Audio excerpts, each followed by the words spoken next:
MTDCNC are on the south coast today. We're in Poole.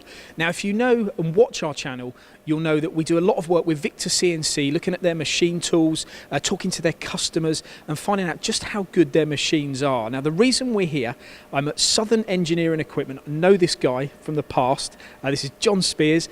I know you're doing very well these days, John, and even better now because you've just taken on the distributorship for the Victor machines on the south coast. Exciting times. It is really looking forward to it. Victor is obviously well known on south of England. There's a lot of installations. They're a very robust machine.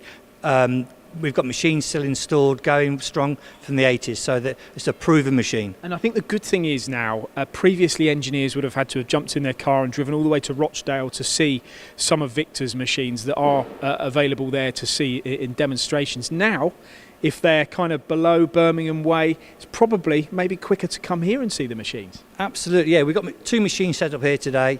We'll be able to do turning tests, milling tests. We have to get customers in. They haven't got to travel very far, and the machines are here and they're available. And so if you are located in the south of England here, this is very accessible here in Poole, and I know there's a lot of engineering companies locally. The two machines that are actually here as we speak, we've got the S26 turning centre and we've got the P76 VMC, but there will be more machines coming here to this showroom in due course. So if you're in the south of England and you're interested in a machine tool, you can come here to Southern Engineering Equipment Limited and see this man, John, and get a demonstration and find out a little bit more about Victor. Thank you very much and good luck, John. I'm sure you'll do well. Yeah, cheers, Paul. Thank you very much.